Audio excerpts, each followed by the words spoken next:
Welcome to the deep dive. Today we're tackling something that seems pretty basic, but honestly holds a lot of weight, especially if you're using English day to day. Absolutely. We're doing a deep dive into, well, small talk. It gets brushed off sometimes. Just manners, maybe. Yeah, polite filler, right. But it's actually fundamental, a real building block for connecting with people. Totally. So we've got these notes, some excerpts actually from an English learning guide, focused specifically on this. Something like mastering English small talk. Okay. And our mission today isn't just to read them out. We want to unpack them, really get into the why behind it all. Digging deeper. Exactly. Pull out the stuff that's genuinely useful so you listening can, feel a bit less daunted by it all, maybe even more effective. It's about understanding the sort of nuts and bolts, but also the magic, maybe. Why these little chats actually work and how you can make them work for you. All based on this source material. Right, because when you get the hang of it, it really does feel, well, almost like a superpower, doesn't it? It kind of does, yeah. Letting you connect, break down barriers, just easily, effortlessly even. Okay, so let's start where the source material does. The absolute basics. What is small talk, really? Fundamentally, yeah. The notes define it as basically light, informal chat about everyday things, neutral topics. Light, nothing too heavy. Yeah, think weather, weekend stuff, hobbies maybe, work if it's not, super intense, maybe headlines, but keep it surface level. And the source makes a really clear distinction here. It's not about pouring out your life story. Definitely not. Or jumping into big controversial debates right off the bat. No. So why? Why bother with this seemingly trivial stuff? That's what's interesting in the notes. Yeah, the why is key. It frames small talk as more than just filling silence. It's like a social lubricant. That's the term they use. Lubricant. Okay, I like that. It's the first step, really, in building any kind of rapport. Yeah. The notes say it shows you're friendly, you're open, approachable. Exactly. It signals interest, even if it's just surface level interest in the other person. Right. And that creates a bit of comfort, a bit of trust. It's like the warm up before, maybe, a deeper chat later. So it prepares the ground. Yeah. And it points out even native speakers do this. It's the default way to sort of ease into things. Okay, seeing it like that, a lubricant, a trust builder, not just noise that really changes things, it gives it like a real purpose. It does. Which brings us to the next bit in the notes. How do you actually start that first step? Breaking the ice. Ah, yes, the break the ice hurdle. The notes has some very straightforward ideas for this. Keep it simple, keep it friendly. No need to overthink it. Not at all. Don't try to be too clever or witty right away. Just open the door. And the examples they give are, well, really basic, but they work. Like just, hi, how's your day going? Simple as that. Or commenting on something you both share, like the environment. Nice weather today, isn't it? Or this rain is something else, huh? Yeah. Or if you're somewhere new, maybe with new people, just introducing yourself. Hi, I don't think we've met. I'm your name. Just easy, open gestures. And the source highlights that phrase, break the ice. It's perfect, isn't it? It really is. Captures that idea of, melting away the initial stiffness or awkwardness, making that first move towards comfort. Okay. So you've done it. You've broken the ice. Nice one. Now, how do you stop things from just freezing right back up again? Yeah, good question. Keeping it going. That's the next big thing the source tackles, keeping the conversation flowing. Right. And this is where questions come in, but not just any questions. No, this is crucial.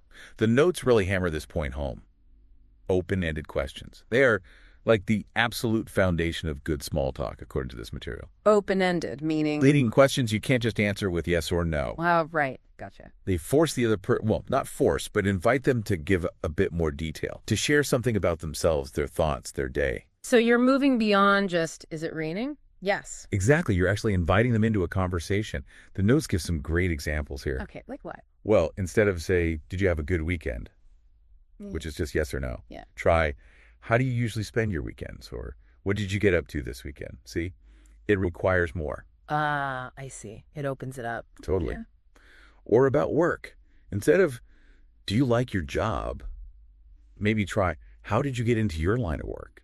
Or what's the most interesting part of your job? That's much better. It gives them something to actually talk about. Exactly. And the source also pushes towards interests outside work, too. Things like, what do you like to do in your free time? Oh, yeah, good one. Or seen any good movies or shows lately? Or travel, any favorite places you've traveled to?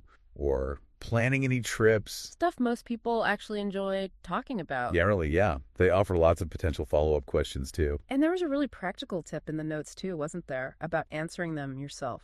Oh, yeah, that's smart. Practice answering these kinds of questions yourself. Why is that? Well, two reasons, really. One, you're prepared when someone asks you. You don't just freeze up. Makes sense. And two, it just makes the whole exchange feel more natural, more balanced. It's not an interrogation. It's a back and forth. A proper conversation. Precisely.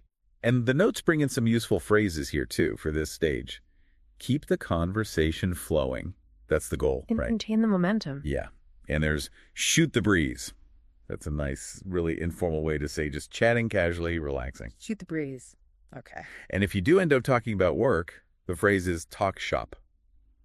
Discussing work stuff, but informally. Knowing these phrases helps you sound more natural, too, I guess. When you're even talking about talking. It does, yeah. Adds to the fluency. Okay, so beyond questions, the source mentioned having like a toolkit of useful phrases, sort of general purpose ones. Yes, absolutely. Like having social shortcuts or scaffolding makes navigating the conversation much smoother. Right. What kind of phrases are we talking about? The material breaks them down into categories, which is helpful. Like phrases for agreeing. Simple stuff. Simple, but effective. Things like, that's so true, or I totally agree with you on that. Right. They just validate the other person. Shows you're listening. Exactly. Then there are phrases to show you're genuinely interested, to encourage them. It's like, really? Tell me more about that. Or even just, oh, that sounds fascinating. Keeps them talking. Yep. And what if the conversation sort of stalls? The notes suggest ways to change topics smoothly. Ah, yeah. Using transitions like, by the way, and then adding a new point or question, by the way, did you hear about whatever it is? Smooth pivot. Or phrases for giving your own opinion, but politely. Well, in my opinion. Or the way I see it. Or just, I think that. Important not to sound too forceful, I guess. Right. Politeness is key. Which leads to other phrases like, that sounds interesting, even if maybe it isn't earth-shattering to you. Or just, thanks for sharing that. Shows appreciation. Good manners, basically. Pretty much. And then, just as important as starting, is ending the conversation gracefully. Yeah. How to get out without being awkward. The notes suggest simple things again. Well, it was great talking with you. Or lovely chatting. Simple, positive closers. And maybe hinting at future contact. Yeah, like, let's catch up again soon, if appropriate. Keeps the door open. So all these little phrases, they add up. They really do. They help you perform the main activity, which the source just calls make small talk, the action itself. Okay. Now, even with all this, there's the big fear, isn't there? The silence. The awkward pause. The dreaded silence, yes. The notes are very realistic about this. They say, look, silences happen. It's normal. It's okay. Phew. Okay, so don't panic. Definitely don't panic. That's the main thing. Have a few strategies ready instead. Like what? What does the source suggest? Sometimes, honestly, just smiling and keeping comfortable eye contact is enough. It shows you're still engaged and relaxed, even if no one's talking for a second. Buys you a moment. Exactly. But if you want to actively restart things, the notes say you can try changing the topic smoothly. Use one of those transitions, maybe? Like so. Anyway. Yeah. So, changing gears a bit, what else do you enjoy doing outside of work? Something open-ended again. Or you could offer something yourself. That's another tactic, yes. Share something small, low stakes about yourself, like, I just started trying to learn guitar. That's harder than it looks. Have you picked up any new hobbies lately? He gives them something to react to. Throws the ball back in their court. Right. And the notes even mentioned using a bit of, like, self-deprecating humor, if it fits your style. How so? Maybe something light, like, oh dear, I always seem to get tongue-tied when I meet new people. It can actually break the tension, make you seem more human, more relatable. Takes the pressure off. Yeah. The main point is, silence isn't a failure. It's just a pause you can navigate. You've got options. That's reassuring. Now, something else the source really stresses, and this is super important for English learners, is culture. Cultural differences. Oh, absolutely critical. Small talk isn't the same everywhere. If you connect this to the bigger picture, you see it's really tied into cultural communication norms. How so? Well, the source points out that different cultures have different comfort levels with certain topics, different ideas about how direct you should be. Even the sort of rhythm or pace of conversation can vary. Can you give an example from the notes? Sure. It mentions that in the U.S., it's super common to start with weather or weekend plans. Very standard. Okay. Whereas in the U.K., maybe there's more emphasis on politeness, a bit of humor, maybe understatement. Subtle differences. And in some other cultures, jumping into personal questions, even light ones about family or hobbies, might feel a bit too much too soon. Right. Can seem intrusive. Exactly. Which leads to the most important advice here from the notes. Yeah. Observation and adaptation. Pay attention to what people around you are doing. Precisely. Yeah. Listen, watch. How do people in this specific situation start talking? What topics seem okay? How much back and forth is normal? So it's not just about memorizing phrases. No, it's about learning the social dance that goes with them in that particular place. Being a good small talker, especially cross cultures, means being a good observer first. Learning the steps as you go. Makes sense.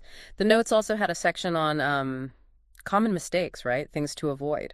Yes, very useful. Knowing the pitfalls helps you steer clear of them. Avoid those conversational dead ends. Exactly. Or just awkward moments that kind of kill the connection. The source lays them out pretty clearly. Okay, what's mistake number 1? Relying only on those yes-no questions. We've covered the fix already, haven't we? Open-ended questions. Invite more detail. Got it. Another big one, talking only about yourself, just dominating the whole conversation. The monologue? Yeah, the monologue. The notes strongly advise against that. The fix. Show genuine interest. Ask questions. Listen to the answers. Makes sense. What else? Being too formal or, stiff. Small talk is meant to be relaxed, informal. So loosen up a bit. Yeah, the advice is try to relax, smile, let your actual personality show a little. Don't sound like you're reading lines from a textbook. Sound natural. Be yourself, basically. Within reason. Kind of, yeah. Yeah. And maybe the biggest mistake the source points out Go on. is just avoiding small talk completely because you think it's pointless. Or you're just too scared of messing it up. But the notes argue that's the wrong way to think. Totally wrong. It circles back to the beginning. Small talk isn't useless. It's that essential bridge. Avoiding it means you miss out. Miss out on what? Opportunities to connect, to network, to build relationships, or even just to make waiting in line less awkward and more pleasant. So reframe it. It's not pointless chatter. It's purposeful connection building. That's the core message. And the source doesn't just leave it there, thankfully. It gives concrete steps on how to actually practice all this. The action plan. This is where it gets really interesting, right?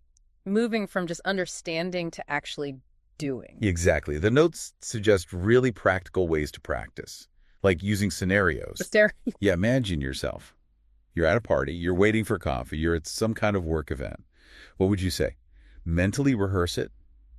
Maybe even say it out loud if you're alone. Use the techniques we've talked about. Role-playing with yourself. Kind of. And then they suggest a clear action plan, something manageable, like daily practice. Daily. How much? Just 5 or 10 minutes, that's all. Mm-hmm. Could be starting a quick chat with a colleague you don't know well, or the person at the shop counter, or a neighbor. Focus on using maybe one new phrase or trying one open-ended question. Small steps. Small, consistent steps. And then maybe a weekly challenge. Okay, like what? Go somewhere social. Mm-hmm. A club meeting, a party, a networking thing, wherever people talk. And make it your goal to actually start a few conversations. Use what you've learned. Put yourself out there. Yeah. And afterwards, reflect. What went well? What felt awkward? Did that phrase work? Did that question get a good response? Learn from it. Active practice and reflection. That's the idea. And the final wrap-up in the source material is really quite encouraging. It just reinforces that small talk is a skill, like playing guitar, like riding a bike. Mm.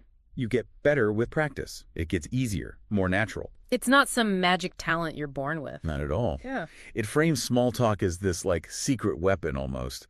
Helps you feel more comfortable socially, opens doors you didn't expect, makes the world feel a bit, friendlier. Takes it from being scary to being something you can actually master, step by step. Yeah. The underlying message is definitely, you can do this. Right. So we've really dug into these notes today. We've looked at what small talk actually is, why it's way more than just filler.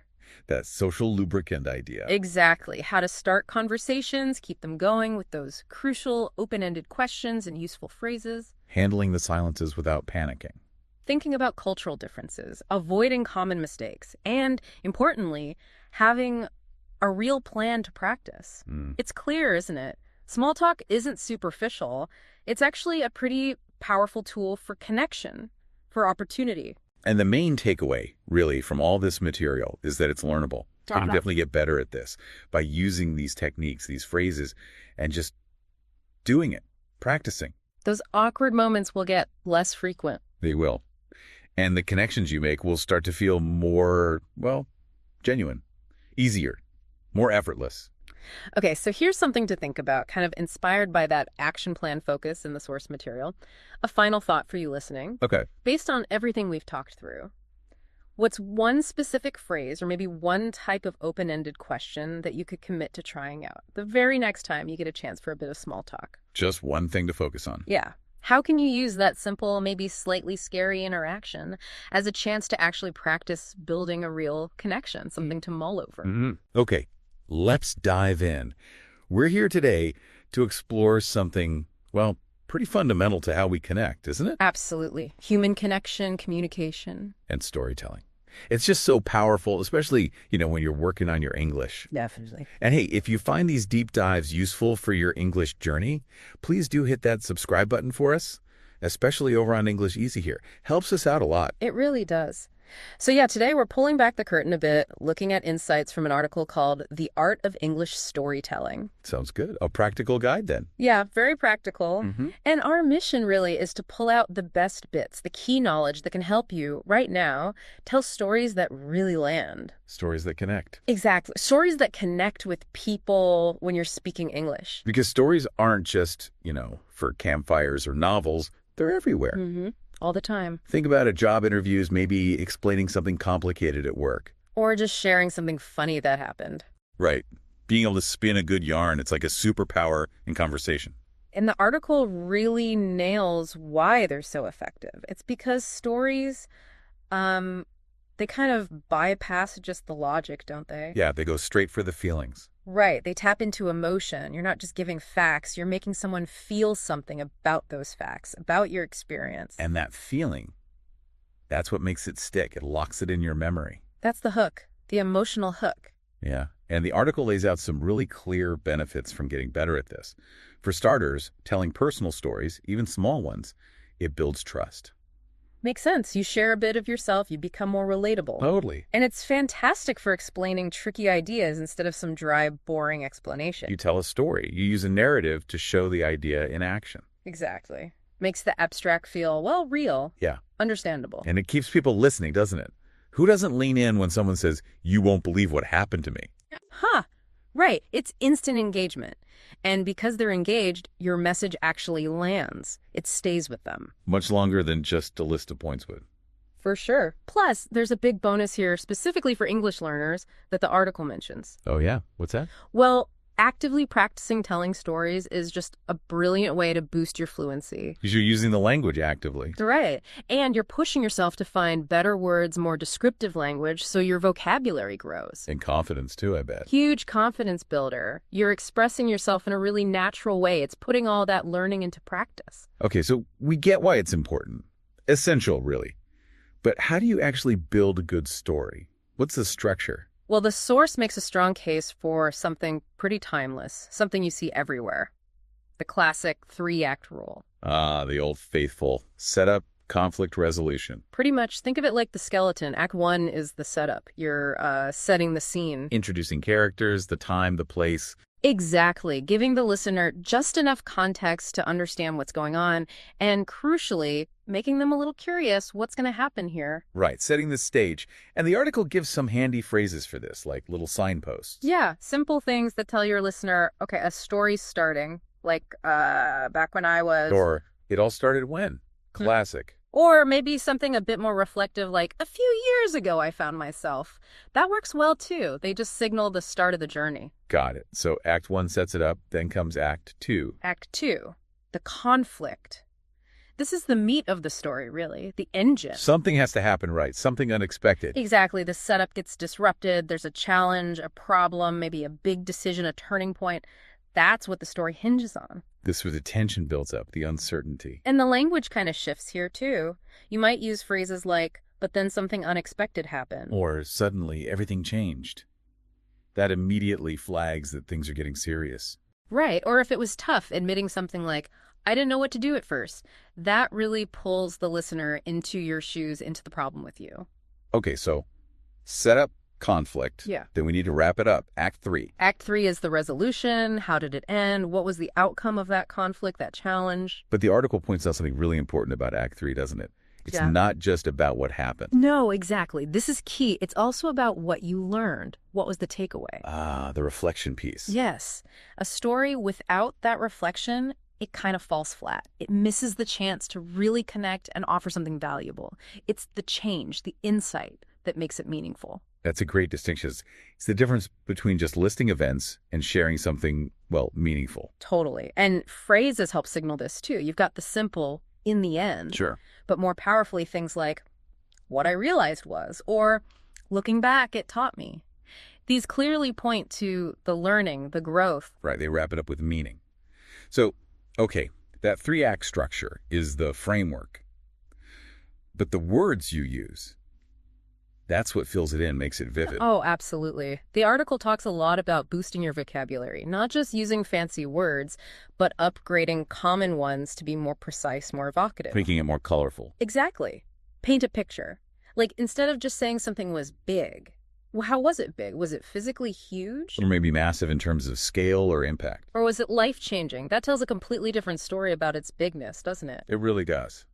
Or take problem. Was it an obstacle you had to get over? A challenge that really tested you? Or maybe a setback that just, slowed you down for a bit. Each word gives a different flavor to the difficulty. And emotions, too. If you were scared, were you utterly terrified? Or just nervous about what might happen.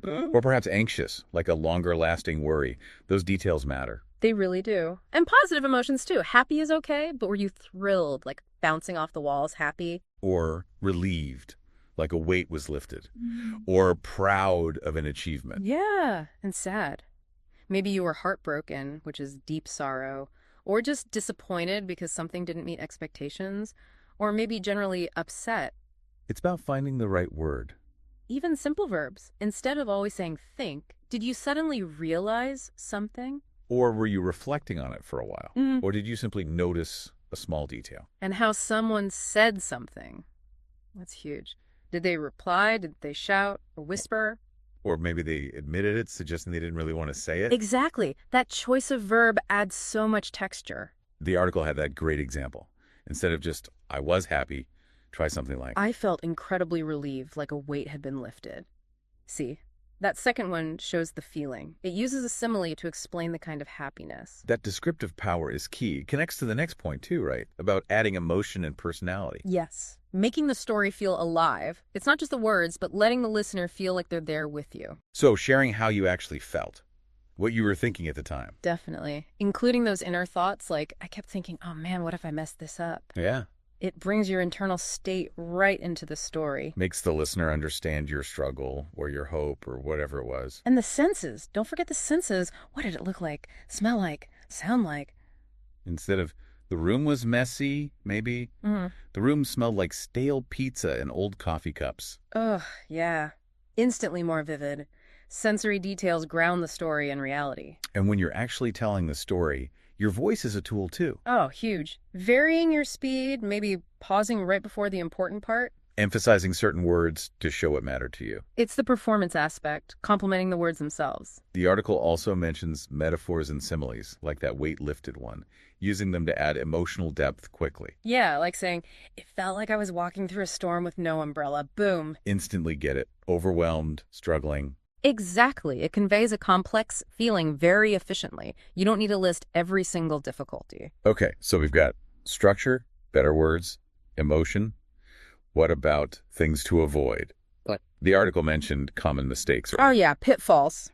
Very helpful to know what not to do. The first big one. Too much detail. Oh, this is a killer. People get lost. Totally. Do we need to know the exact time you woke up, what you ate, the color of the traffic light? Probably not. Unless it's somehow crucial to the story, which it rarely is. Right. The trick is, like ruthless editing in your head, does this detail serve the story? Does it add context or emotion? If not, cut it. Be brave. Exactly. Mistake number 2 is kind of the flip side of what we just talked about. No emotion. Just reciting facts. Yeah. The timeline. Yeah. If you don't share how you felt or thought or reacted, the listener stays outside the story. They're just observing. There's no connection. You got to let your feelings show your personality. It's crucial. And the third common mistake, no clear ending. The story just... Yeah, it just sort of fizzles out after the last event. It leaves the listener hanging, thinking, okay, so what? Right. You need that resolution we talked about in Act 3. And ideally, that reflection piece. That lesson learned, how it changed you. Give the story a sense of closure, a point. Makes sense. So to help guide the listener through all this, the acts, the emotions, the article stresses, using transitional phrases. Yeah, like little signposts on the road. They keep the listener with you. Simple things to start, like, let me tell you a quick story, sets the stage. Or to build suspense, you won't believe what happened next. Classic cliffhanger feel. To highlight something important. Here's a part I'll never forget. Draws attention. Need to speed things up. To make a long story short, gets you to the punchline. Or signaling a key moment of realization. And that's when I knew. Very powerful. Or introducing a twist. What happened after that surprised everyone. These aren't just filler words, they manage the flow. They really guide the listener's focus. And beyond those basic transitions, the source mentions specific expressions that add, like, extra richness. Yeah, idioms or phrases that pack a lot of meaning concisely, like saying, it was a roller coaster of emotions. Instantly tells you it was full of ups and downs, highs and lows, lots of different feelings. Without listing them all. Or describing a big decision point by saying, I was at a crossroads. You immediately understand it was a significant choice, yeah. A turning point. Or just stating, that moment changed everything. Clearly marks something pivotal. Nothing was the same after that. Right. And I had to think on my feet. What does that tell you? Quick reaction needed, no time to prepare, shows adaptability. Exactly. And finally, that reflective one. Looking back, it was the best thing that could have happened. Adds perspective, right? Yeah. Something tough at the time turned out good in the end, frames the whole experience positively. These expressions just add layers and depth very efficiently. And the article apparently uses real story examples to show this stuff in action, like a bad job interview or culture shock. Yeah, it grounds the principles. Seeing how the three-act structure works in a real anecdote, or how specific word choices bring it alive, it makes it easier to grasp. Makes it less abstract. Definitely. And the biggest takeaway, the ultimate key for getting good at this, according to the source. Let me guess. Practice. You got it. Practice. The aim isn't to sound rehearsed, like you're reading a script. No, you want it to feel natural, like you're just sharing something connecting. Exactly. And the article suggests practical ways, like just write down or record short stories. Use simple prompts. Like what? Oh, tell about a mistake you made. A funny thing that happened. Your first time doing X. Someone who influenced you. A time you felt proud. Simple life moments. Yeah. Focus on the structure. First setup, conflict, resolution. Then layer in the emotion. Then polish the language, upgrade some words. Or maybe tell it to someone. Or record yourself. Good idea. Recording yourself is great. Listen back. Where could it flow better? Where could you add more feeling? The more you actually do it, share your experiences, the more natural it becomes. And the more comfortable and expressive you'll get in English overall. Yeah, you don't need to be like a professional author to tell a good story. Not at all. You just need to be honest about what happened, give it a clear shape. Use words that make it feel real. And connect with the feelings involved, both yours and the listeners. And like the article, The Art of English Storytelling points out, doing this isn't just about storytelling. It's a fantastic way to boost your overall English fluency and how well you express yourself. Lets your personality come through. Your voice. So wrapping up this deep dive, here's something to think about, maybe something for you to try. Building on all this. Yeah. Is there a memory you have? Could be small, could be big, something that happened recently or years ago. How could you use this structure, the setup, conflict, resolution, and those tips on vocabulary and emotion? How could you use them to share that little story with someone this week? Just give it a go. See what happens when you try to connect through that story. We really hope this chat about storytelling has sparked some ideas, given you some tools you can use in your English conversations. And seriously, thank you for sticking with us right to the end of this deep dive. Yeah, thanks everyone.